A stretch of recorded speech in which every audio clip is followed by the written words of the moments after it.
হয় চাওক ঋতুমণি 15 গৰাকীতকৈ অধিক বিশিষ্ট ব্যক্তিক আজিৰ এই বৈঠকখনলৈ নিমন্ত্ৰণ জনোৱা হৈছে বিয়লি 4 বজাত অসম আৰক্ষীৰ উলুবাৰীত যি গেষ্ট হাউচ আছে সেই গেষ্ট হাউচত এই বৈঠক অনুষ্ঠিত হ'ব আৰু এই বৈঠকখনৰ মূল উদ্দেশ্য হৈছে যে এছআইটিৰ যি তদন্ত প্ৰক্ৰিয়া চলি আছে এই তদন্ত প্ৰক্ৰিয়াক লৈ এই বৈঠকখনৰ আয়োজন কৰা হৈছে কিন্তু এই বৈঠকখনক লৈ প্ৰশ্ন উত্থাপন হৈছে ৰাইজৰ মাজত যে য'ত এছআইটি বহু কেইগৰাকী বিষয়াক লৈ এই এছআইটি গঠন হৈছে এই এছআইটি এনেকুৱা কি পৰিৱেশ আহিল যাৰ বাবে এই বৈঠকখনৰ অনুষ্ঠিত কৰিবলগীয়া হ'ল কাৰণ এই গোটেই প্ৰক্ৰিয়াটো হৈছে এটা আইনী প্ৰক্ৰিয়া আদালতত তেওঁলোকে যিমান পাৰি সিমান সোনকালে চাৰ্জশ্বিট দিব লাগে যিসকল দোষী অভিযুক্ত বা যিসকল সাক্ষী আছে সেইসকলৰ সাক্ষ্য সোনকালে লৈ তদন্ত প্ৰক্ৰিয়া সমাপ্ত কৰিব লাগে ৰাইজে বিচাৰিছে ইতিমধ্যে ডিজিটেল আন্দোলনো চলি আছে 10 দিনৰ ভিতৰত ন্যায় লাগে সামগ্ৰিকভাৱে ৰাইজে বিচাৰিছে যে যিমান পাৰি সিমান সোনকালে এই তদন্ত প্ৰক্ৰিয়াটো সমাপ্ত হৈ দোষীৰ বিৰুদ্ধে ব্যৱস্থা গ্ৰহণ কৰিব লাগে যথোপযুক্ত তেওঁলোকে এখন শক্তিশালী চাৰ্জশ্বিট দিব লাগে এই কথাবোৰ ৰাইজে বিচাৰিছিলে কিন্তু ইয়াৰ মাজত কিয় এছআইটি এই বৈঠকখন অনুষ্ঠিত কৰিবলগীয়া হ'ল সেইলৈ এটা ডাঙৰ প্ৰশ্ন থাকি গৈছে ৰাইজে এই প্ৰশ্ন উত্থাপন কৰিছে আৰু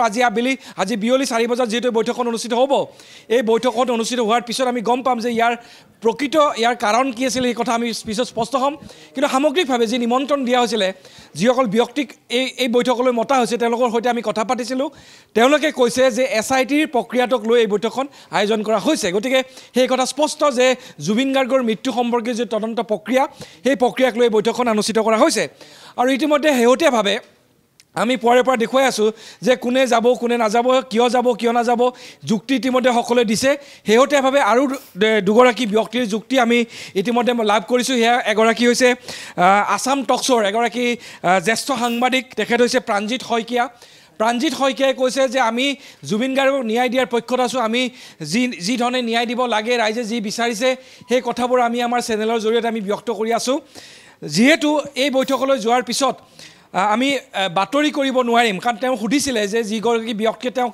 আমন্ত্ৰণ জনাইছিল বিষয়া তেখেতক সুধিছে আমি বাতৰি কৰিব পাৰিম নে নোৱাৰিম তেতিয়া তেখেতসকলে হেনো কৈছে যে বাতৰি কৰিব নোৱাৰিব গতিকে তেওঁ নোযোৱাৰ সিদ্ধান্ত লৈছে আৰু এই ক্ষেত্ৰত প্ৰাণজিৎ শইকীয়াই লিখিছে যে মই বিষয়াগৰাকীক সুধিছে যে মই নিউজ কৰিব পাৰিম নে নোৱাৰিম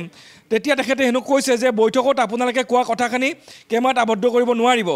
গতিকে কেমেৰাত যিহেতু আবদ্ধ কৰিব নোৱাৰিব ব্যক্তিগতভাৱেহে তেখেতসকলৰ পৰামৰ্শ ল'ব বিচাৰিছে বুলি কোৱা হৈছে গতিকে সেই পৰামৰ্শ দিয়াত তেখেতে আগ্ৰহ প্ৰকাশ কৰা নাই সেইকাৰণে তেখেতে নাযাওঁ বুলি কৈছে ইয়াৰ পিছত আন এগৰাকী জ্যেষ্ঠ সাংবাদিক ৰামানুজ দত্ত চৌধুৰী আছাম ট্ৰিবিউন কাকতৰ এগৰাকী জ্যেষ্ঠ সাংবাদিক তেখেতৰ সৈতে মই কিছু সময় আগত কথা পাতিছিলোঁ তেখেতে কৈছে যে যিহেতু এই বিষয়বোৰ স্পষ্টতা নাই তেখেতে অনুভৱ কৰিছে যে বিষয়টোক লৈ স্পষ্টতা নাই সেইকাৰণে তেখেত যাবলৈ আগ্ৰহ প্ৰকাশ কৰা নাই আৰু সাংবাদিক হিচাপে যদি বাতৰি সংগ্ৰহৰ বাবে বাতৰি প্ৰকাশৰ বাবে তেখেতক যদি এইদৰে মাতিলেহেঁতেন তেখেত তালৈ গ'লেহেঁতেন নিশ্চিতভাৱে গ'লেহেঁতেন সাংবাদিক হিচাপে কিন্তু এই ধৰণৰ যিটো প্ৰক্ৰিয়া সেই প্ৰক্ৰিয়াটো তেখেতে অংশ ল'ব বিচৰা নাই সেইবাবে তেখেতে যাব বিচৰা নাই গতিকে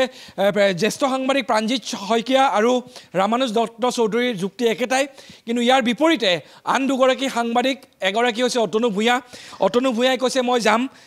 মোৰ যোৱাৰ অধিকাৰ আছে আৰু আন এগৰাকী জ্যেষ্ঠ সাংবাদিক শিৱানু বৰা তেখেতেও কৈছে মই যাম তেখেতসকলৰ যুক্তি হ'ল যে যিহেতু এছআইটিয়ে মাতিছে তাত তেওঁলোকেনো কি কথা কয় সাংবাদিক হিচাপে সেই কথা জনাৰ তেওঁলোকৰ দায়িত্ব অধিকাৰ গতিকে সেই কথা জানিবলৈ তেওঁলোক যাব কিন্তু আন এগৰাকী জ্যেষ্ঠ সাংবাদিক ৰাজদীপ বাইলুং বৰুৱা তেখেতে কিন্তু স্পষ্টভাৱে কৈছে যে তেখেত যোৱাত আগ্ৰহী নহয় তেখেতে এই বৈঠকখনত অংশ নলয় জুবিন গাৰ্গক ন্যায় দিবৰ বাবে সাংবাদিক হিচাপে যিখিনি কাম কৰিব লাগে তেওঁলোকে সেই কাম কৰি আছে আৰু কৰি যাব গতিকে তেখেতে নাযাওঁ বুলি কৈছে আৰু শিৱানু বৰাই এটা ফেচবুক পোষ্ট দিছে কিছু সময় আগত তেখেতে কৈছে যে নিৰাপদ দূৰত্বত থাকি কেৱল সমালোচনা কৰি থকা ব্যক্তি মই নহয় গতিকে নিৰাপদ দূৰত্বত থকা ব্যক্তি নিৰাপদ দূৰত্বত থাকি বক্তব্য প্ৰদান কৰি থকা ব্যক্তিও মই নহয় গতিকে আজি তাত তেওঁলোকে কি কয় সেই কথা তেখেতে জানিব বিচাৰিছে আৰু জনাৰ পিছত পৰৱৰ্তী পৰ্যায়ত তেওঁৰ নিজৰ সিদ্ধান্ত তেওঁ ৰাইজক জনাব আৰু একেধৰণে অতনু ভূঞা তেখেতৰ সৈতে মই কিছু সময় আগত কথা পাতিছিলোঁ তেখেতেও কৈছে যে মই যাম আৰু গৈ পেলাই মই চাম তেওঁলোকে কি কয় আৰু অতনু ভূঞা সামাজিক মাধ্যমতো এটা বিবৃতি তেওঁ ইতিমধ্যে লিখিছে তেওঁ কৈছে যে মই কোনো নিজা ৰায় নোহোৱাকৈ এজন সাংবাদিক হিচাপে যাম সমগ্ৰ অসমবাসীয়ে জুবিনৰ মৃত্যুৰ ৰহস্যৰ বিষয়ে জানিবলৈ অতি উদগ্ৰীৱ হৈ আছে গতিকে মই অসমবাসীৰ প্ৰতিনিধি নহ'লেও জুবিন গাৰ্গৰ অন্তৰংগ বন্ধু হিচাপে এছআইটিয়ে জনাব খোজা কথাখিনি শুনি সেয়া অসমবাসীক অৱগত কৰাৰ চেষ্টা কৰিম অৰ্থাৎ অতনু ভূঞা আৰু শিৱানু বৰা তেওঁলোকে যাব গৈ শুনিব আৰু কি কয় সেই কথা পৰাপক্ষত তেওঁলোকে ৰাইজক জনোৱাৰ চেষ্টা কৰিব গতিকে সামগ্ৰিকভাৱে এই কথাখিনি সাংবাদিক হিচাপে চাৰিগৰাকী সাংবাদিকৰ কথা আমি জানিব পাৰিলোঁ আৰু ইয়াৰ বিপৰীতে অনুৰাধা শৰ্মাবুজে তেওঁৰ নিজৰ স্থিতি স্পষ্ট কৰিছে হয় কিছুদিনৰ পূৰ্বে চৰ্চা চলি আছিল যে জুবিন গাৰ্গৰ যি মৰণোত্তৰ পৰীক্ষাৰ প্ৰতিবেদন ৰাজহুৱা কৰিব কিন্তু কালি এছডিজিপি যিগৰাকী মুন্না প্ৰসাদ গুপ্তা তেওঁ কিন্তু স্থিতি স্পষ্ট কৰিছে যে ৰাজহুৱা কৰিব নোৱাৰে তথাপিও আজিৰ যিখন বৈঠক অনুষ্ঠিত হ'ব বা অসম আৰক্ষীৰ আলোচনা অনুষ্ঠিত হ'ব য'ত নেকি বিশিষ্ট ব্যক্তি কেইবাগৰাকী উপস্থিত থাকিব বুলি ইতিমধ্যে উল্লেখ কৰা হৈছে তেওঁলোকৰ সন্মুখত এই আজি ভিচেৰা ৰিপৰ্ট আৰু লগতে মৰণোত্তৰ পৰীক্ষাৰ সন্দৰ্ভত কিবা তথ্য জনাব নেকি তেওঁলোকক বা কিবা এই সন্দৰ্ভত আলোচনা হোৱাৰ সম্ভাৱনা আছে নেকি নয়ন প্ৰতিম কুমাৰ চাওক ঋতুমণি এই বিষয়টোক লৈ আলোচনা হৈছে তেওঁলোকৰ মাজত আৰু যিসকল ব্যক্তি যাব তাৰে ভিতৰত বহু কেইগৰাকী ব্যক্তি যাব বুলি আমি ইতিমধ্যে গম পাইছোঁ আৰু এই ব্যক্তিসকলৰ মনত উদয় হোৱাৰ প্ৰশ্নটো হৈছে যে তাত আমাক মৰণোত্তৰ প্ৰতিবেদন আমাক দেখুৱাব নেকি দিল্লীৰ পৰা যি ভিচেৰা ৰিপৰ্ট আহিছে সেই প্ৰতিবেদনখন দেখুৱাব নেকি লগতে ছিংগাপুৰৰ পৰা যি